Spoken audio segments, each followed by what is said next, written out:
so blessed, in a country that has so many rivers, in a country that is bestowed with all these forests, why do we go to a situation where we go to import maize from countries that should be importing from us? You know, there was a time that we got aid from Israel. You know, the size of Israel, it's very small. Yeah, small. And there's another time we got aid from Egypt. Egypt is They do well in agriculture. it's a desert. You know, how can we be borrowing from a desert? How can we be borrowing from Israel, a small country?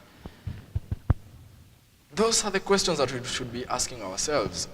And we should be asking, what are the solutions for that problem? The solution is not making noise about that the price of unga is 190 shillings. It was 190 shillings, it was brought back to 90 shillings by government subsidy, but we are not sure whether the rains will continue till September. We are still praying to God and praying that Kina Prophet Owuor do their thing, and probably we will have rains still then, and we will have the harvest that we need.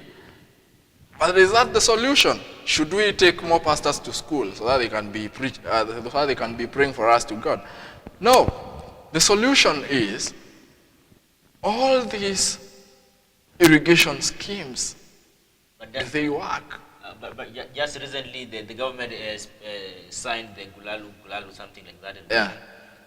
Galana Gulalu. Galana Gulalu, Yeah. the Galana Gulalu, that irrigation scheme. Yes, but apparently we are starving. The 1 million project. You know, I was going to get to that point. There is a Kikuyu saying that says that you cannot climb a tree from the top. You have to climb it from the bottom up. Go up. Yeah.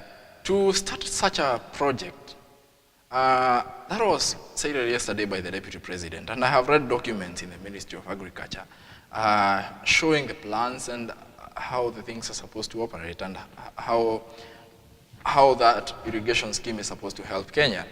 And you know, such a large irrigation scheme, 1 million acres, needs a lot of water, needs a lot of infrastructure to be built on it, needs a lot of studies to be done on it, and they have invested a lot of money in that scheme. And I think that is a long-term scheme. Those are the things that we should be looking at. We should be looking at a government that will provide long-term solutions so that I am suffering by buying a packet of unga at 140 shillings. Will that happen when I am a father of maybe 3 children somewhere and I'm buying unga at probably 200 shillings? You know, we should look at, will I be sustainable? Will the country have sustainable agricultural practices by that time, in 20 years' time? And such projects, the 1 million, we should applaud the government for starting such projects. And the thing that we should do, instead of making noise, we should be looking at how effective are these projects? How are they being run? Can they be fast-tracked? Can we try and have more sufficient and efficient methods? Those are the questions that we should be asking as Kenyans. Okay, Sharif, maybe back to security. Yeah. The security has been a major challenge here in Kenya, yeah. And especially to the Jubilee government. Yeah. Do you think the government has done enough to secure its citizens?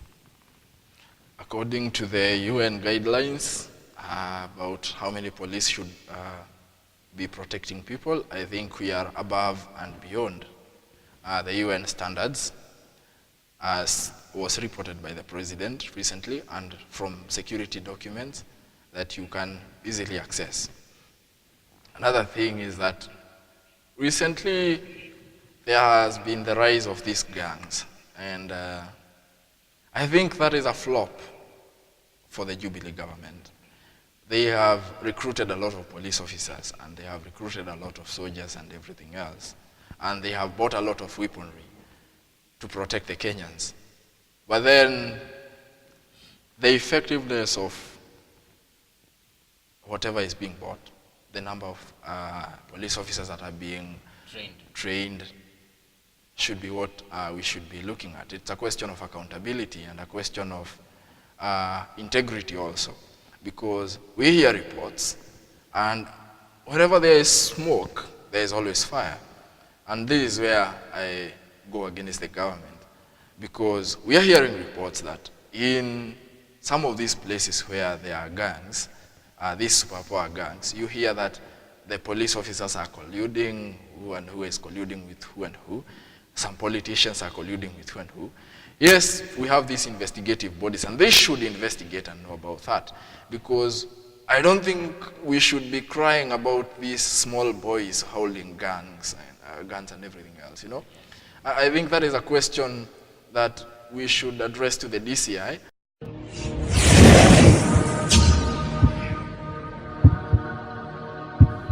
You are